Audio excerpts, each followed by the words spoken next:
Dan aku Putra. Ini cerita kami, Deliput.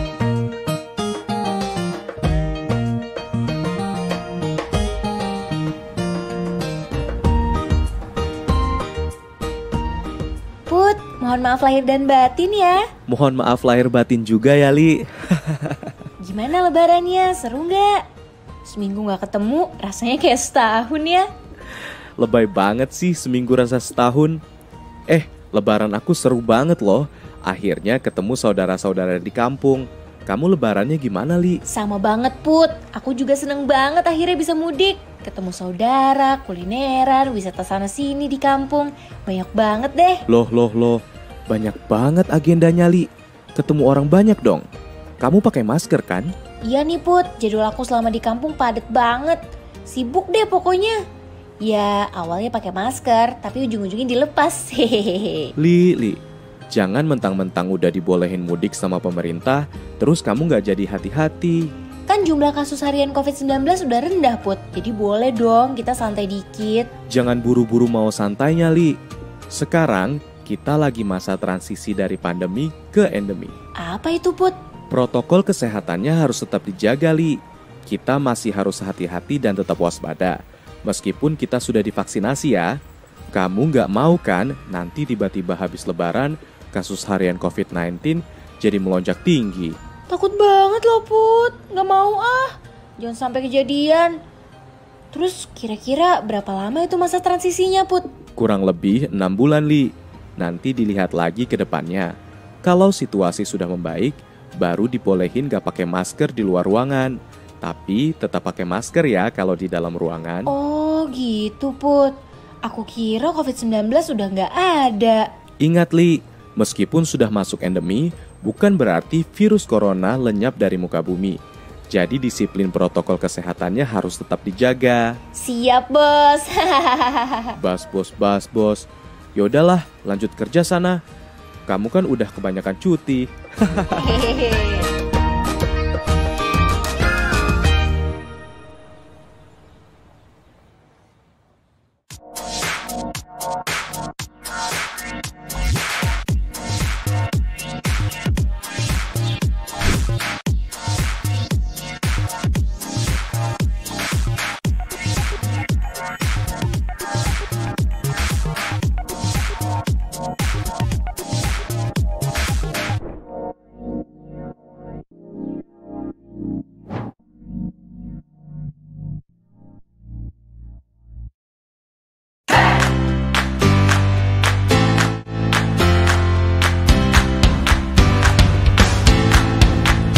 Hello, my name is Erin Lloyd. I'm the Technical Manager for EMC Healthcare.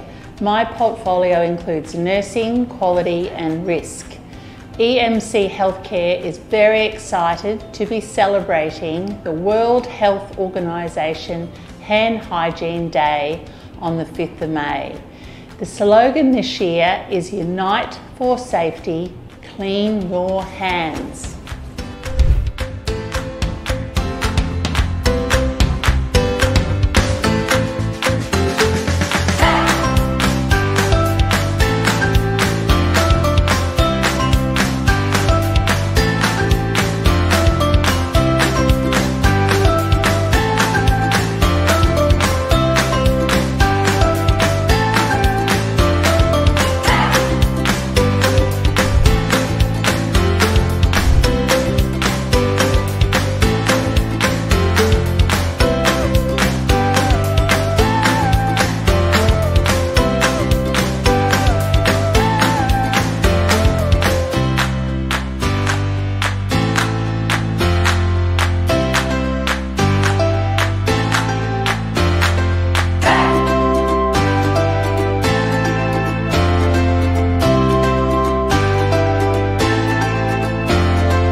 Utamakan keselamatan, kebersihan tangan, dan lindungi.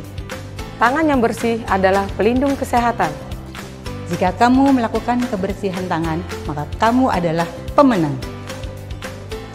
Kebersihan tangan menggunakan sabun dan alkohol hand rub merupakan hal yang sederhana dan efektif mencegah penyebaran penyakit melalui tangan petugas kesehatan.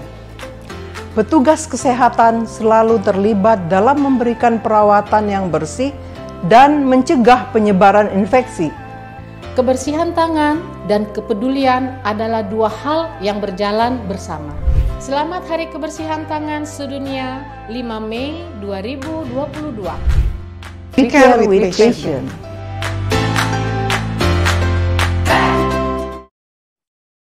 Halo, selamat sore sahabat liputan6.com. Apa kabar? Bagaimana lebarannya minggu lalu bersama dengan keluarga?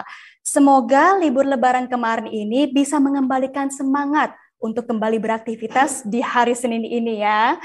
Biar makin semangat di hari Senin ini, saya Ratu Sria Sumirat akan menemani Anda selama 60 menit ke depan dengan di acara Healthy Monday. Acara ini merupakan persembahan dari liputan6.com dan EMC Healthcare. Hari ini kita akan membahas tentang pentingnya cuci tangan. Karena dengan rutin mencuci tangan, kita akan terhindar dari infeksi menular lebih lanjut. Dan jangan lupa, kalau cuci tangannya juga harus pakai sabunnya.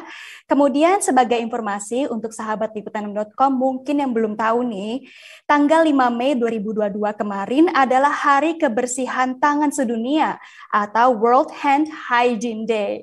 Nah, tema kita hari ini adalah World Hand Hygiene Day menuju era endemi COVID-19 dengan kebiasaan baru. Tentunya saya juga tidak akan membahas tema ini sendiri. Ada 3 narasumber yang sudah bergabung secara virtual. Tidak perlu lama-lama, langsung saja saya menyapa dan memperkenalkan seluruh narasumbernya. First, we have Erin Mary Lloyd, Technical Manager EMC Healthcare. Hello, good afternoon. Good afternoon. Good afternoon. How are you today? I'm well. How are you? Thank you. I'm well as well. Please stay tuned with us because I have a lot of questions to ask for you. Next, ada juga Profesor Dr. Faisal Yunus SPPK, FTCP, Spesialis Paru Konsultan Asma dan PPOK RSIMC Pulau Mas. Selamat sore Prof, apa kabar? Selamat sore, Alhamdulillah sehat. Alhamdulillah sehat Profesor. Kemudian last but not least ada Ibu Nurseha BNS Kepmars Head of Nursing RSIMC Tangerang. Selamat sore Ibu, apa kabar? Halo, selamat sore semua. Baik, ya itu tadilah ketiga narasumber yang akan berbincang-bincang bersama dengan saya selama kurang lebih 60 menit ke depan. Dan sebagai informasi, acara ini dilaksanakan dengan mengikuti protokol kesehatan yang dianjurkan pemerintah. Nah, pastinya juga kalian semua udah pada penasaran banget nih, seperti apa ya World Hand Hygiene Day dan bagaimana persiapan kita untuk menghadapi endemi yang tadinya pandemi COVID-19 menuju endemi. Untuk itu langsung saja kita kepada narasumber pertama kita, yaitu Miss Erin Mary Lloyd, Technical Manager EMC Healthcare. Hello, Miss. Hi. Okay, I'm going to go straight to the point, to the first question. What is the purpose of the World Health Organization 5th May 2022 campaign? Okay, thank you very much for your question. Look, each year the World Health Organization focuses on a World Hand Hygiene campaign, which is normally held on the 5th of May, and they've been doing that since 2008. And the reason for doing it is because they believe that there needs to be a stronger focus on hand hygiene, that is washing your hands in all healthcare facilities around the world. So each year there's a different theme, and the theme this year is Unite for Safety, Clean Your Hands. And it's also focused on a strong quality and safety culture within your organisation. So why do they focus so much? And that is around the fact that many institutions have low overall hand hygiene compliance, with some facilities having overall compliance of 60%. So what they believe is this campaign improves that. Although with the pandemic, we've seen an improvement in hand hygiene compliance. And fortunately, all our EMC facilities have overall compliance rates greater than the national and international standards. Baik, ternyata sahabat liputan6.com untuk Hari World Hand Hygiene Day ini sudah dilaksanakan sejak tahun 2008 oleh WHO ya, karena mereka sangat concern dengan kebiasaan mencuci tangan yang ada di dunia. Dan khusus untuk RSEMC ini juga sudah melakukan prosedur yang cukup untuk terus menjaga kebersihan tangan mereka dan dipastikan bahwa seluruh staf di EMC juga sudah mencuci tangan sebelum melakukan kegiatannya. And then next, Miss, how has EMC responded to the WHO HH campaign? Sure. So at EMC, we care with passion, and we believe the focus on hand hygiene should not just be for one day, but should involve management and staff and doctors every day doing the right thing with washing their hands. So this equates with hand hygiene being a significant part of our culture and integrates well with our EMC vision, which is to be the most trusted and accessible healthcare for the advancement of Indonesian healthcare. Our program is corporate driven, and each hospital has implemented the program and then been able to innovate and achieve engagement with the staff by having various fun activities that they can do. I see. Sahabat liputan6.com, dari penjelasan Miss Erin ini dikasih tahu ya bahwa untuk seluruh RSEMC itu sudah melakukan prosedur cuci tangan dengan baik dan sesuai dengan standar internasional juga. Dipastikan bahwa di seluruh unit rumah sakit RSEMC Healthcare ini sudah melakukannya. Dan kemudian kita juga akan langsung ya ke pertanyaan berikutnya. Miss, how has EMC responded to the COVID pandemic? Well, I believe that we've responded very well, but we've got to remember that it was a very dynamic, changing environment, and there was a lot of uncertainty out there. So to answer your question, I'd like to give you feedback from a communication, patient response, human resource, logistic, and innovation perspective. So communication was one of the most important things that we had to do as an organisation, and that's both internal and external communication. So the external communication was coming from the Ministry of Health, the World Health Organization, and also like the CDC as well. So that information had to be then coordinated into action, and that again was corporate driven. We also developed multidisciplinary, means a task force made up of all different types of people in the hospital, including clinical and non-clinical people, because, as I said, the situation was very, very fluid. Also, we developed our policies and procedures based on our MOH guidelines and then implemented them within the hospitals. From a patient perspective, we already had pandemic planning programs, so we implemented those programs, keeping in mind that even with COVID, even though there was a lot of the unknown, it was the basic infection control practices that we have all the time that we use for all types of infectious patients that we were able to input into our processes and also build upon. We also had to consider protecting our borders, that is the points of entry into our hospitals. And we had tents and we had surveillance and testing at the front of each of the ports into the hospital.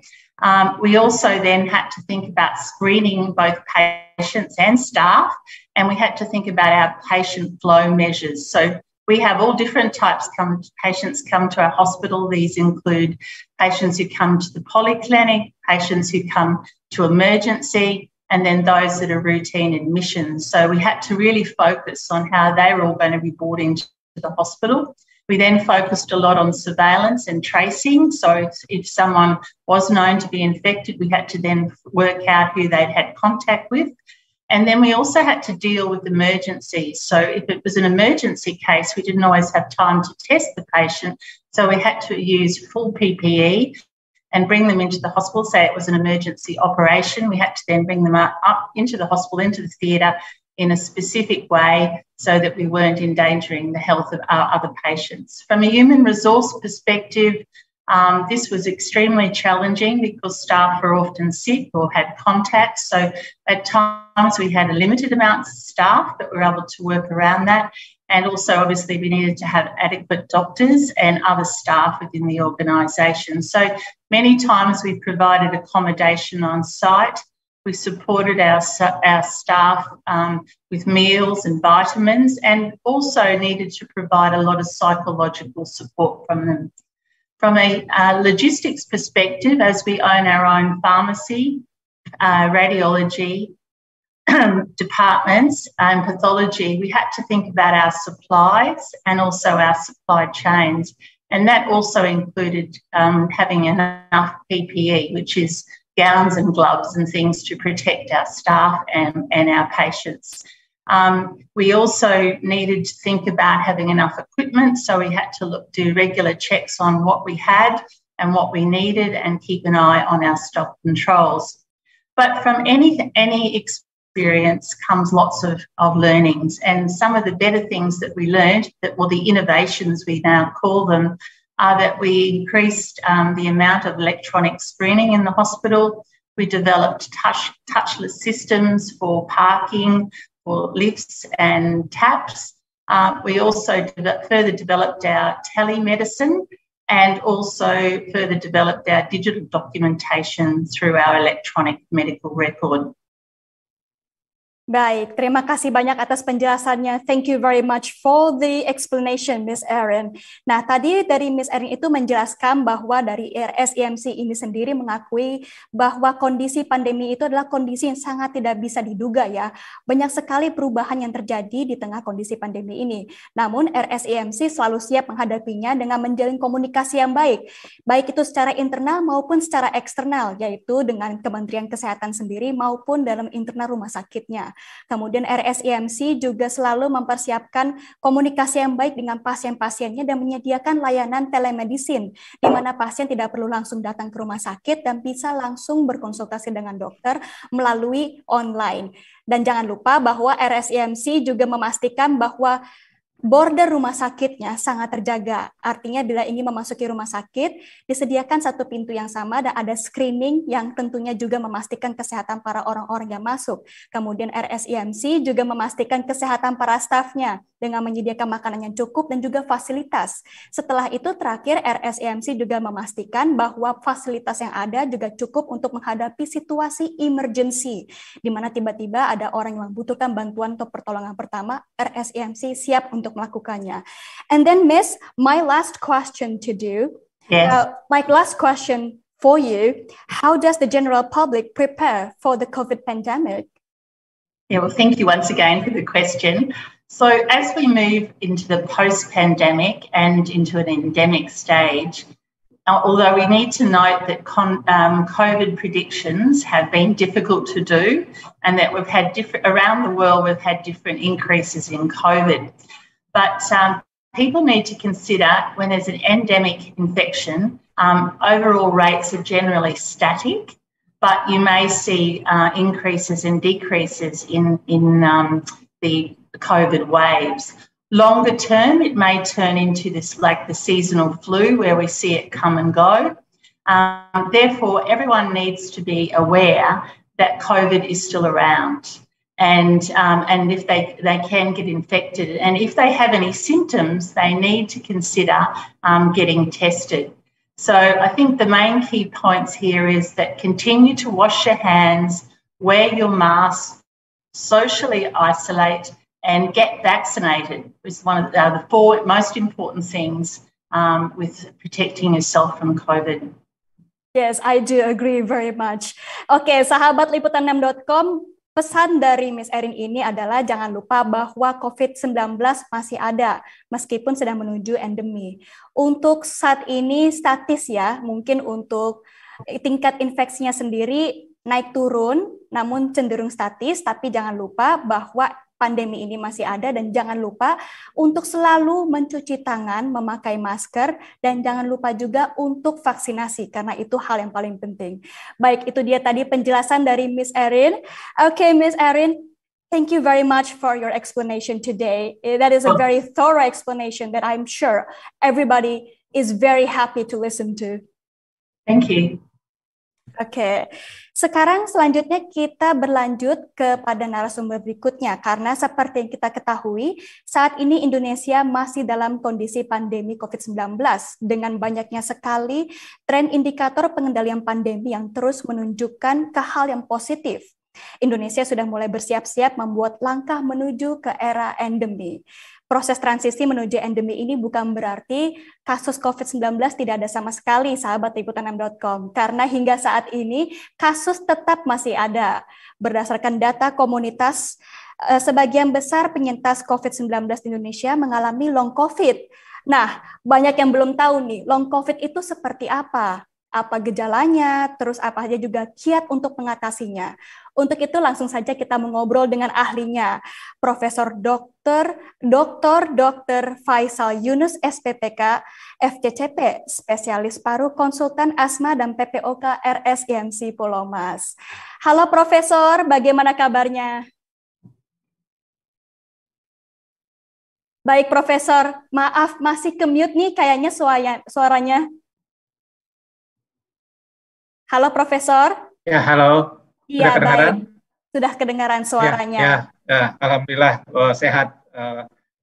Apalagi sudah habis lebaran lebih segar ya karena habis cuti. Bagaimana Mbak, juga sehat? Alhamdulillah ya. Alhamdulillah sehat. Habis lebaran kemarin langsung segar nih untuk menghadapi hari Senin ini. Oke Profesor, kita langsung saja ke pertanyaan pertama ya Profesor. Karena saya yakin para sahabat liputan6.com ingin tahu apa sih long COVID ini. Jadi yang dimaksud dengan long COVID itu apa ya Profesor? Ya, jadi gini, jadi orang-orang yang terkena COVID, kita tahu kalau dia terkena COVID kan bisa berbagai-bagai manifestasinya. Bisa dia ada tanpa gejala, yang kita kenal dulu istilahnya OTG, orang tanpa gejala. Bisa juga orang dengan gejala. Nah, gejalanya juga bervariasi, mulai dari ringan, sedang, berat, sampai yang sangat berat, kita sebut namanya kritis. Nah, untungnya dari semua pasien-pasien yang terkena COVID ini hanya sekitar 15% saja yang memerlukan perawatan di rumah sakit. Selebihnya dia bisa istirahat di rumah dengan kita kenal dengan istilah isolasi mandiri, kemudian yang ringan juga bisa begitu. Nah, masalahnya setelah orang bebas dari COVID, artinya virusnya sudah tidak ada lagi di badan, yang dibuktikan dengan pemeriksaan, bisa diperiksa dengan PCR, sudah tidak ada lagi, tapi dia masih tetap ada gejala. Nah, orang-orang seperti ini yang kita sebut namanya dengan long COVID. Jadi masih ada gejala, walaupun virusnya sudah tidak ada lagi di badan. Nah, apa saja gejala yang ada?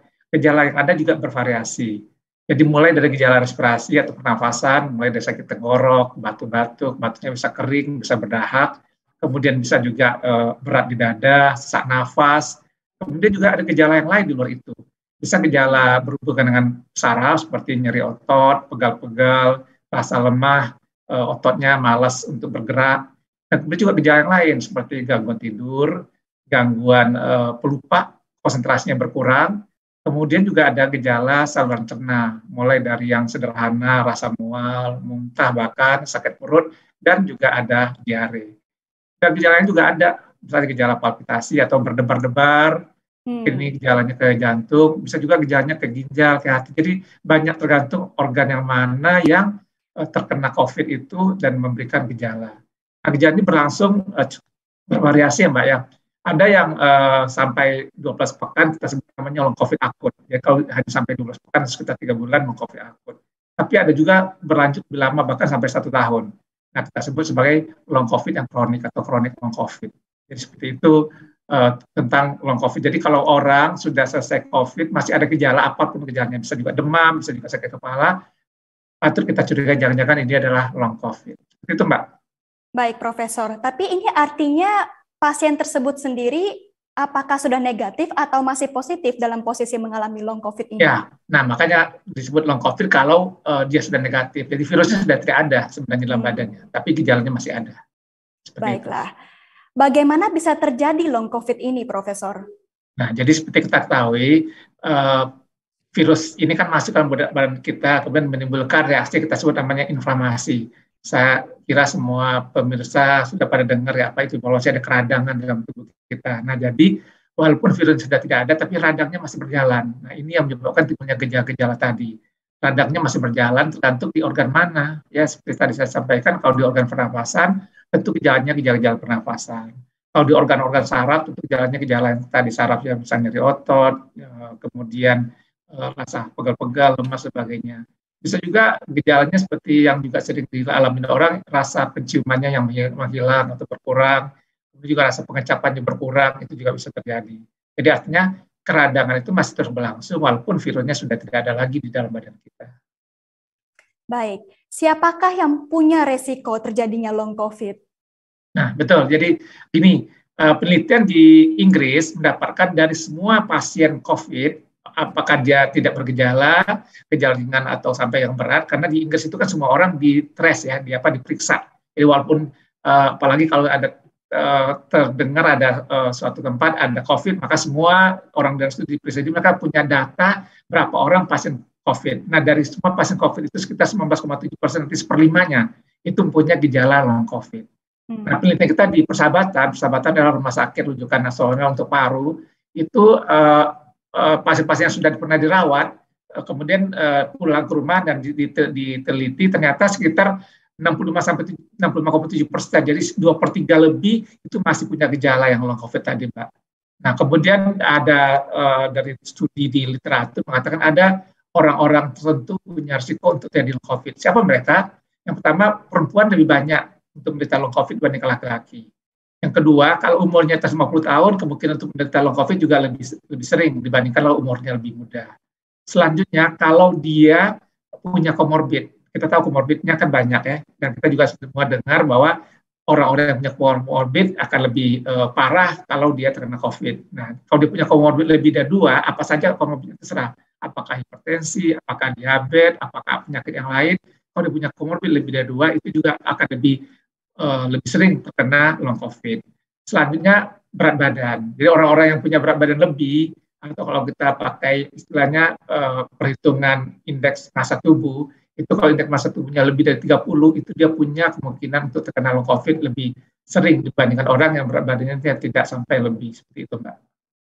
Baik, jadi secara umum yang rentan terkena long COVID ini adalah mereka yang memiliki berat badan berlebih, sudah lansia ataupun memiliki komorbid, begitu Profesor? Betul, benar, betul sekali Mbak. Ya. Tadi Profesor juga sempat menyebutkan bahwa untuk long COVID ini sekitar 6 bulan sampai mungkin 1 tahun. Tapi 3 bulan Mbak, yang akut 3 bulan, yang kroniknya lebih 3 bulan sampai 1 tahun. Oke, jadi untuk keseluruhan gejalanya sendiri juga bisa berlangsung antara 3 bulan sampai 1 tahun ini. Ya. Baik, bagaimana menangani kasus-kasus long COVID yang sudah selama terima kasih Mbak. Jadi gini, yang pertama, kalau ada pasien yang punya gejala seperti tadi, ya perlu kita pastikan apakah ini betul long COVID atau mungkin penyakit yang lain. Karena kita tahu kan juga bisa juga dia terkena penyakit yang lain kebetulan ya tadi bukan long COVID. Jadi kita harus pastikan dulu ini long COVID atau bukan. Yang kedua, tergantung dari gejalanya. Apa saja gejala yang ada. Kalau gejalanya gejala pernafasan, tentu kita akan memberikan pengobatan untuk itu. Misalnya kalau gejalanya batuk-batuk yang sangat mengganggu, kita berikan obat batuk, seperti itu. Kemudian kalau misalnya sesak nafas, kita teliti apa penyebabnya di mana. Jadi kalau ini terjadi karena ada saluran nafas yang menyempit, seperti asma, kita berikan obat-obat seperti asma, itu obat hirup, seperti itu Mbak. Kalau gejalanya sakit kepala, ya kita berikan obat untuk sakit kepalanya, tapi kita juga tak selidiki apakah betul sakit kepala karena COVID, karena kita tahu sakit kepala kan bisa banyak penyebabnya, seperti demikian. Nah, jadi dokter akan melakukan pertanyaan atau kita namanya anamnesis secara teliti, kemudian kita lakukan pemeriksaan, apakah betul ini gejala long COVID, ya seperti kita tahu, long COVID ini kan paling sering menyerang paru ya, jadi kalau perlu kita bisa foto ronsennya dilihat, apakah masih ada kelainan di parunya, mungkin ini salah satu masalah kenapa gejala COVID-nya masih ada. Jadi kita lakukan foto ronsen atau kalau perlu kita lakukan bisa juga CT scan torak untuk memastikan. Tapi kan gejala itu juga bisa tidak di saluran nafas kan Pak Yang, jadi kita juga periksa seperti demikian. Jadi pertama kita pastikan itu betul long COVID, baru kita berikan obat-obatan sesuai dengan gejala yang timbul. Nah selain itu dilihat juga ada pasien-pasien yang malah menjadi cemas, bahkan ada yang depresi, karena kan ini kok COVID sudah berlalu, kok saya masih terus ada gejala, bahkan sampai berat, jadi kadang-kadang kita perlu mengkonsultasikan orang ini apakah psikologi, atau bahkan untuk psikiater, untuk mendapatkan pengobatan. Ya. Karena ada kita punya pasien cemas sekali, kok saya ini nggak baik-baik dok, padahal kan COVID-nya udah berlalu, udah negatif, kok gejalanya masih ada. Nah, kadang-kadang perlu kita mengkonsultasikan pada sejawat kita, pakai psikolog, kalau dia masih belum berat, atau ke psikiater sekalipun. Demikian, Mbak. Baik, jadi rentan juga ya untuk kesehatan mental dari pasien sendiri. Dan Betul. yang penting juga untuk penanganannya sendiri tuh perlu dilihat dulu gejalanya seperti apa. Tapi Profesor, untuk pasien yang merasa mengalami long COVID ini, pemeriksaan umum apa yang perlu mereka jalani terlebih dahulu? Yang paling penting diperiksa. Ya, pertama tentu kita bisa pemeriksaan darah yang sederhana, Mbak. Misalnya HB globinnya gimana, leukositnya bagaimana, kemudian kita juga periksa, sebab dari situ juga kita bisa mengetahui apakah ada infeksi yang lain atau ada gejala yang lain. Kemudian kalau perlu kita juga periksa untuk pembekuan darah, karena kita tahu juga sebagian pasien-pasien COVID ini kan mengalami gangguan pengentalan darah, ya, gumpalan yang itu kita juga periksa. Sebab kalau ada itu, ya kita memberikan obat untuk mengencerkan darahnya, dengan demikian kita berharap gejalanya cepat membaik. Jadi itu yang standar kita lakukan, Mbak. Nah, kemudian baru tadi foto torak, kalau bisa ada gejala-gejala pernafasannya, kita lihat foto toraknya. Jadi kita juga bisa menerapkan kepada pasien, ya. Ada pasien mengeluh, bahkan ada pasien saya sudah lebih 6 bulan kok masih ada gejala. Begitu kita foto, ternyata lesi atau kelainan yang ada di parunya masih cukup luas. Jadi artinya walaupun virusnya sudah berlalu, sudah tidak ada lagi, tapi rupanya gejala yang ada di parunya itu masih ada, masih cukup banyak. Nah, itulah yang menyebabkan masih ada gejala. Dengan demikian kita bisa jelaskan inilah masalahnya kenapa masih ada gejala seperti itu. Jadi pemeriksaan itu tergantung dari gejalanya tadi, Mbak, yang mana yang menonjol seperti itu. Kalau misalnya di gejala menonjol di saluran cerna, ya kita kalau perlu kita lakukan pemeriksaan untuk saluran cernanya, apakah di USG, apa diperiksa, kalau perlu malah juga diperiksa ke dalam, ya kita kenal dengan pemeriksaan endoskopi. Jadi tergantung dari gejalanya, tapi yang pemeriksaan sederhana seperti saya katakan tadi, ya pemeriksaan darah yang sederhana yang rutin kita lakukan, sama memeriksa ada tidak gangguan pengentalan darah, seperti itu, Pak. Baik, jadi sahabat liputan6.com, untuk terkait penanganan maupun pemeriksaan itu juga selalu tergantung dengan apa saja gejala yang dialami oleh si pasien. Kemudian Prof, ini juga pasti pertanyaan yang banyak sekali orang ingin tahu. Apakah orang yang sudah mendapatkan vaksin bisa terkena long COVID? Ya, jadi gini Mbak, kan kita tahu vaksin itu kan tidak 100% artinya mencegah untuk terjadi COVID, ya. Ya kalau sejauh-jauh, saya mendapat vaksin yang pertama, jujur saja Sinovac 2 kali, bulan Januari dan bulan Januari. Kemudian saya dapat COVID. Waduh. Tapi ya alhamdulillah gejala COVID-nya nggak begitu berat, ya mungkin karena dapat vaksinasi. Ya, saya dapat COVID 2 kali. Alhamdulillah ya, ya, udah kali dapat vaksin itu, kemudian mengalami. Yang pertama itu yang alfa, yang awal-awal. Jadi pada Januari 2020.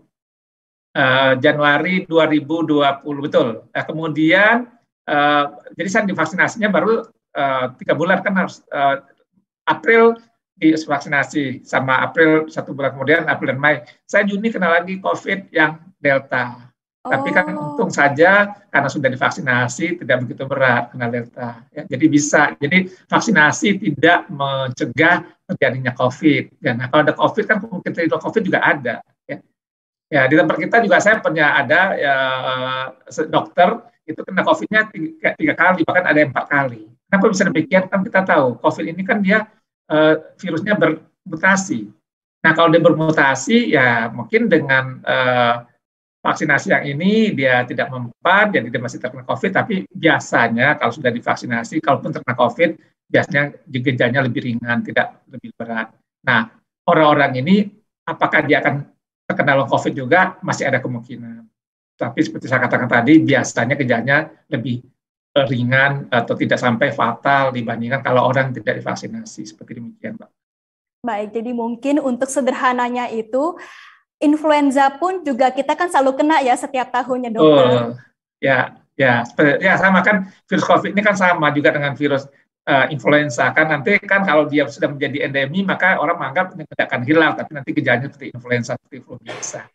Kan COVID ini juga sebagian besar gejala seperti flu biasa kan, mulai dari pilek-pilek juga, sakit tenggorok, batuk-batuk seperti itu ya. Jadi memang dia mirip dengan flu influenza. Nanti kita berharap nanti kalau sudah menjadi endemi dia seperti itu. Jadi dia akan tetap ada, seperti tadi sudah disampaikan juga oleh Ibu Erin, tapi yang penting kita tetap menjaga protokol kesehatan, tetap waspada, supaya kalaupun dia terkena kita jangan sampai menjadi lebih berat. Seperti itu. Jangan sampai lengah lah pokoknya. Oke Prof, kiat-kiat apa saja nih yang harus diperhatikan dalam mempersiapkan kita memasuki era endemi? Ini pertanyaan terakhir saya untuk Profesor nih. Ya tadi sudah dijelaskan, yang pertama kan paling penting pencegahan.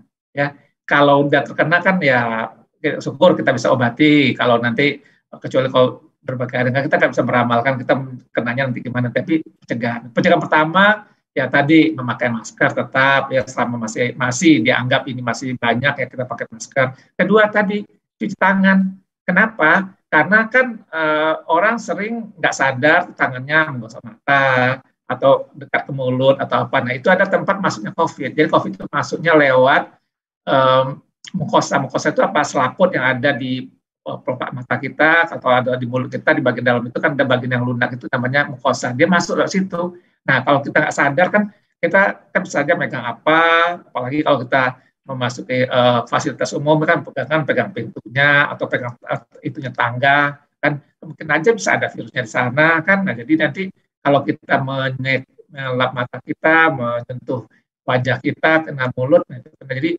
itu tadi jadi benar kita harus cuci tangan setiap saat, terutama kalau kita memegang sesuatu, mau dipastikan tangan kita bersih. Kemudian ya selama masih ada COVID seperti ini ya kita tetap masih pakai protokol kesehatan sampai kita yakin betul dia kalaupun nanti kena tidak berbahaya seperti itu Mbak.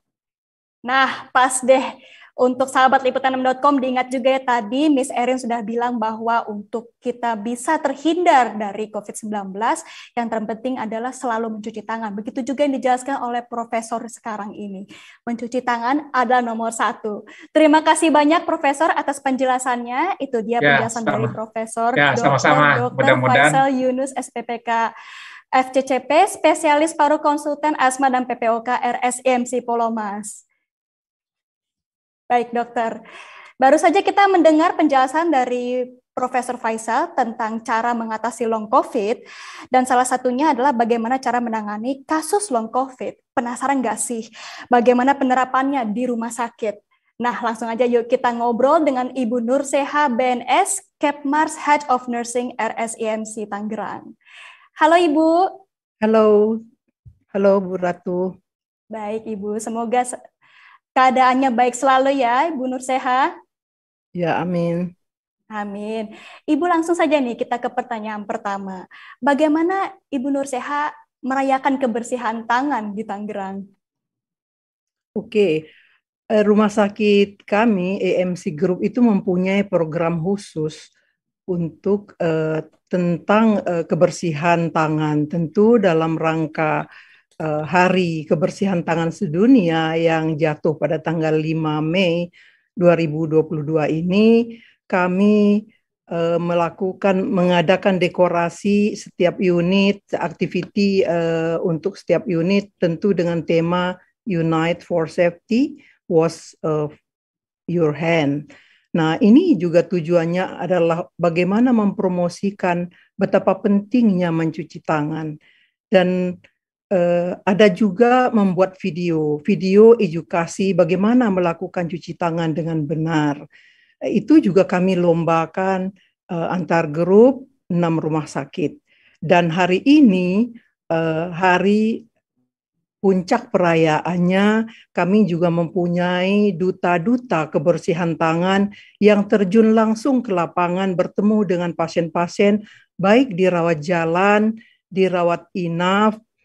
Nah, itu akan ketemu dengan pasien-pasien anak. Biasanya pasien anak ini interest ikut mengikuti program ini dengan membuka keran atau dengan alkohol hand drop. Kemudian kami juga kebetulan di Tangerang mempunyai fasilitas dialisis yang sangat banyak, di mana kami mempunyai 54 mesin. Tentunya kita ketahui bahwa pasien-pasien ini adalah memiliki imun yang rendah dan perlu menjadi concern kita. Salah satunya cuci tangan ini adalah menghindari transmission penyakit. Jadi itu yang bisa saya jelaskan, Mbak Ratu. Terima kasih. Baik, Ibu Nur Seha. Tadi Ibu Nur Seha juga sudah menggarisbawahi ya, sahabat liputan6.com, cuci tangan tetap nomor 1, jangan kelupaan. Dan bahkan di setiap rumah sakit IMC Healthcare ini juga sudah menerapkan untuk cuci tangan terus-menerus dan juga diajarkan kepada anak-anak yang juga sangat semangat untuk belajar bagaimana caranya. Nah, Ibu Nur Seha, nih pertanyaan selanjutnya, bagaimana strategi yang digunakan RSIMC Tangerang dalam mensukseskan program hand hygiene? Jadi memang seperti yang Erin sampaikan tadi, budaya cuci tangan itu tidak bisa dilakukan hanya hari ini atau satu hari saja, tapi harus suatu yang terus-menerus.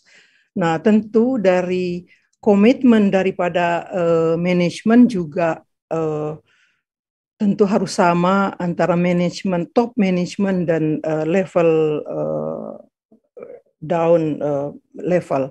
Jadi dari top manajemen tentu memfasilitasi seperti wastafel yang memang mudah dijangkau dan mencukupi, tentu dilengkapi dengan air sabun, tisu, sekalipun tempat sampah untuk membuangnya harus disiapkan.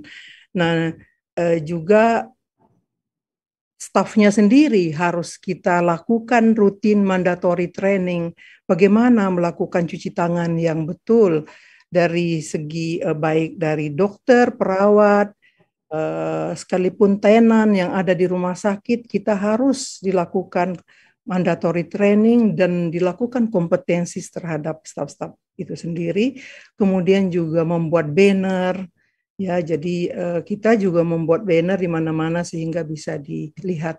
Untuk menciptakan iklim atau budaya ini memang enggak mudah dan memang harus terus-menerus. Tadi saya sudah sampaikan bahwa komitmen kami dari level top ke level bawah semua harus sama sehingga bisa menciptakan organisasi yang aman. Terima kasih. Baik. Jadi pelatihan yang wajib juga sudah diimplementasikan di RSIMC agar semua stafnya baik dari top management sampai yang ke bawah pun tetap memiliki budaya cuci tangan yang baik. Baik, Ibu, bagaimana respon rumah sakit Anda terhadap COVID? Terima kasih Mbak Ratu atas pertanyaannya. Jadi respon tentu kita harus, kalau respon terhadap COVID itu kita memang harus planning harus cepat dan tentu dinamis dalam situasi krisis. Jadi memang harus cepat. Di mana kita contohnya kalau di rumah sakit menyiapkan zona-zona di mana tadi juga beberapa yang sudah disinggung, tapi di rumah sakit implemennya adalah segera menetapkan zona merah di area emergency atau di area rawat jalan dan rawat inap. Nah, ruang-ruang isolasi yang harus kita segera siapkan. Nah, kemudian tentunya ada Satgas COVID yang segera dibentuk pada awal-awalnya sehingga tim inilah yang membuat policy, membuat prosedur, dan mensosialisasikan ke level semua yang ada di rumah sakit. Karena nggak mudah, di rumah sakit itu luar biasa padat profesi, padat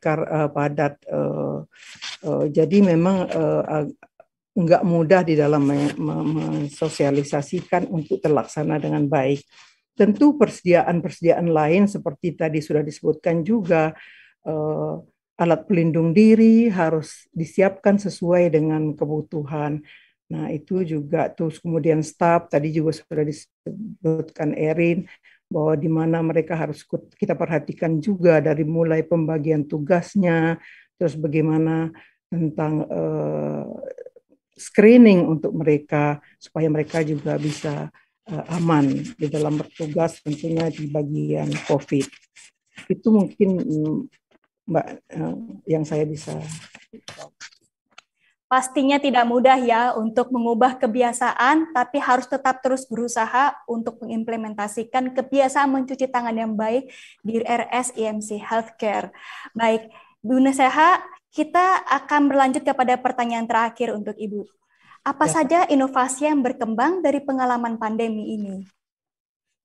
Inovasi banyak sekali yang memang kita pun rasakan itu ya Mbak ya. Jadi kalau pasien ke rumah sakit harus di polter screening, terus kemudian ada swab kalau akan masuk rumah sakit, PCR, kemudian antigen minimal. Nah juga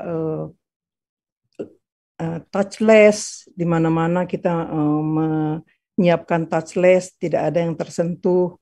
Kemudian juga pembayaran juga yang touchless juga. Kemudian dan saya kira yang tidak kalah pentingnya adalah bagaimana kita ini kebersihan tangan tadi dan juga kebersihan lingkungan. Kita lihat kebersihan lingkungan yang contohnya yang sering disentuh oleh kita, meja, pegangan pintu, dan sebagainya. Itu yang sering disentuh dan harus dibersihkan setiap 2 jam. Nah, itu juga ada petugas khusus yang kita sudah training untuk melakukan hal itu. Itu seolah-olah hal yang suatu yang kecil, tapi sangat berarti, sangat penting untuk menciptakan iklim yang aman itu tadi. Mungkin itu kali Mbak Ratu apa yang saya bisa sampaikan. Baik, terima kasih banyak atas penjelasannya Ibu Nur Seha. Tadi sangat berguna untuk para sahabat liputan6.com mengingat bahwa cuci tangan itu memang paling penting untuk dilakukan. Dan untuk mengubah suatu kebiasaan memang tidak mudah, namun tetap penting untuk terus diperjuangkan. Untuk itu juga kita akan berlangsung kepada closing statement kepada setiap narasumber yang ada di sini. So first we have Miss Erin Mary Lloyd, Technical Manager EMC Healthcare. Do you have any closing statement regarding today's topic? Yes, I do. Thank you very much for the opportunity. So I think everyone's got to realise that hand hygiene or washing your hands is everyone's responsibility, not only in a hospital, but obviously in the community and in your home. And people need to teach their children, as Nurse Sahar mentioned, to wash their hands. And you can do that easily by getting them to hum Happy Birthday ×2 to teach them how long they need to wash their hands. The CDC says that 80% of infection is spread by your hands. So I believe when people go out, they need to always have alcoholic hand rub with them. And after they touch things like railings or door handles, they need to wash their hands. Thank you very much. Thank you very much for your closing statement. Sahabat liputan6.com perlu diingat bahwa kemanapun kalian pergi selalu bawalah alkohol ataupun alat untuk membersihkan tangan kalian. Karena kalian pastinya akan menyentuh benda-benda di luar yang bisa saja memiliki virus yang menular kepada diri kalian sendiri. Untuk itu Miss Erin mengingatkan untuk selalu menjaga kebersihan tangan karena kalian akan menyentuh benda-benda tersebut. Kemudian selanjutnya kita juga punya closing statement dari Profesor Dr. Faisal Yunus SPPK FCCP, spesialis paru konsultan asma dan PPOK RS EMC Polomas.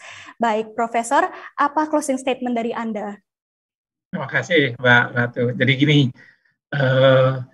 harap diingat walaupun kasus COVID sudah berkurang, ya sudah mulai menurun, tapi harap ingat pandemi masih tetap ada.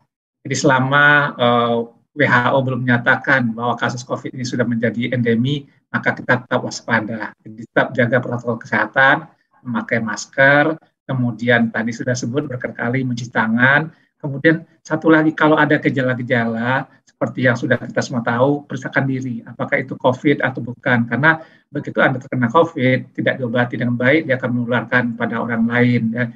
Anda mungkin masih muda, sehat, nggak apa-apa, tapi kan kita nggak tahu orang lain terkena, apalagi kalau dia tua, kemudian dia ada komorbid, buat dia mungkin akan lebih berbahaya. Nah kemudian kalau Anda sudah pernah terkena COVID dan masih ada gejala-gejala, nah kita curiga, jangan-jangan ini long COVID, kalau sebab itu periksakan dirilah ke dokter untuk dipastikan apakah ini betul long COVID atau tidak. Kalau iya, nanti akan kita berikan pengobatan, sembari kita pantau, sehingga dengan demikian dia akan bisa membaik. Ya, karena seperti saat tadi dijelaskan, karena long COVID itu bisa menjadi kronik, sehingga gejalanya berlangsung sampai bahkan 1 tahun. Jadi itu yang perlu dipastikan. Nah, kembali seperti tadi, pencegahan adalah paling baik dalam mencegah berbagai penyakit, termasuk penyakit virus seperti COVID ini dan influenza yang lain. Jadi saya menggarisbawahi perlu ya mencuci tangan terutama pada waktu Anda menyentuh sesuatu atau pada waktu Anda akan menyentuh wajah, mulut, dan sebagainya. Itu saja pesan dari saya, mudah-mudahan kita semua sehat, dan kita semua berharap pandemi ini cepat berakhir, sehingga kita bisa hidup kembali normal. Ya. Semua kan ingin seperti begitu, ya. Sudah rindu, ingin bekerja seperti biasa. Itu saja, Mbak Atu, dari saya, mudah-mudahan bermanfaat. Baik, terima kasih banyak Profesor, pastinya bermanfaat untuk para sahabat liputan6.com. Dan juga sedikit for Miss Erin, what Professor Faisal Yunus explained is that we need to make sure that we need to prevent, because prevention is the best by washing your hands and making sure to always wear your mask. And then lastly, if you have any symptoms, even after you have recovered from COVID-19, you need to go to the doctor and make sure that you don't have any long COVID symptoms. Nah, terakhir dari Ibu Nurseha, BNS Kepmars Head of Nursing RSIMC Tangerang. Ibu Nurseha, apakah ada closing statement dari Anda terkait topik hari ini? Terima kasih, Mbak. Ya, memang menerapkan kebersihan tangan ini harus terus-menerus. Jadi memang dan pemantauan dan fasilitas yang seperti supaya memang ini menjadi suatu iklim atau untuk menciptakan suatu kultur di mana kita harus selalu mencuci tangan. Selain menjaga kebersihan tangan, juga menjaga kebersihan lingkungan. Yang itu yang penting. Terima kasih, Mbak. Baik, terima kasih banyak atas closing statement-nya Ibu Nurseha. And for Miss Erin, Ms. Nurseha just explained that we need to make sure that our environment is also clean instead of just making sure of our hands cleanliness.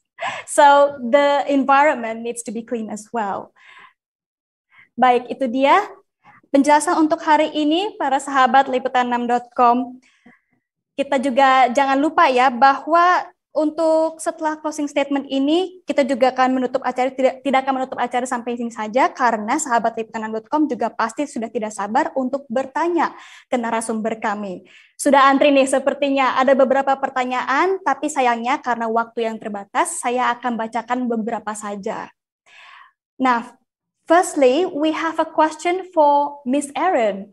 Why is hand washing important in health and social care? Well, basically, I believe I mentioned before that the CDC, the Center Disease Control, says that about 80% of infection is spread by your hands. So that's why hand hygiene is so important, because it's a vector. It means it can spread disease from person to person. Okay, then.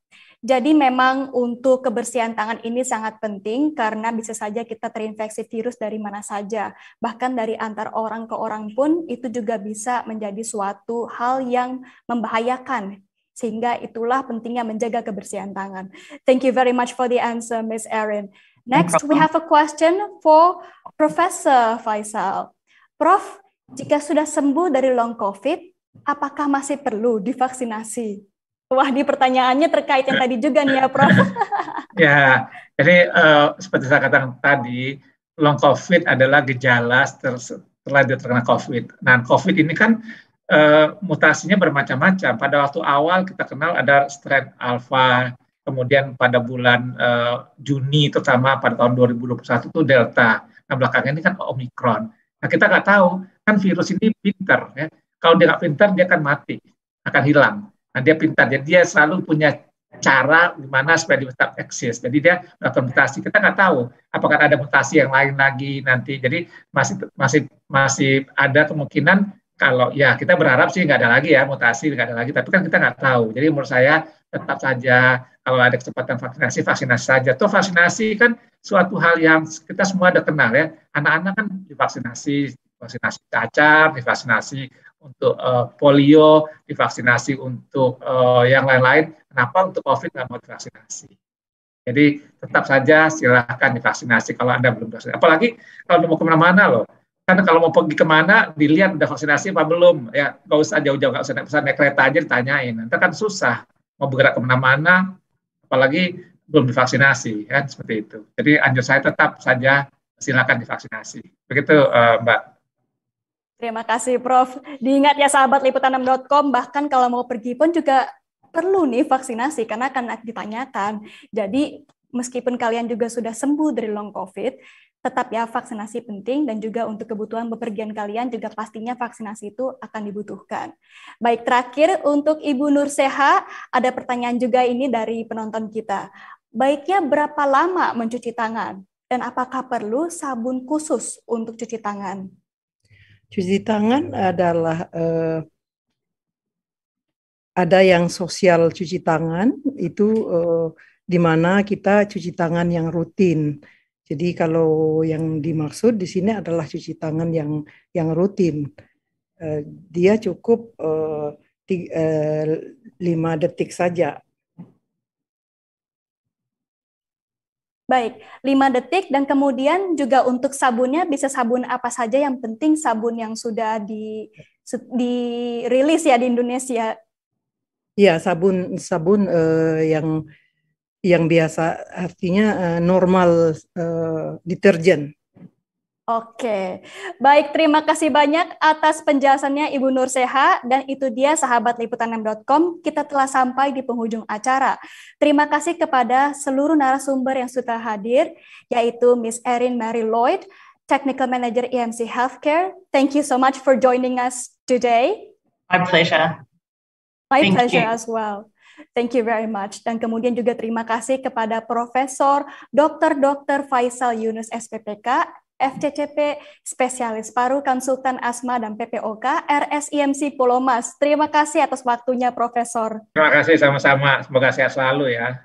Amin. Dan kemudian juga tidak lupa ada Ibu Nurseha, BNS Kepmars, Head of Nursing RSIMC Tangerang. Terima kasih atas waktunya, Ibu. Terima kasih Mbak Ratu atas waktunya juga dan kesempatannya. Sama-sama.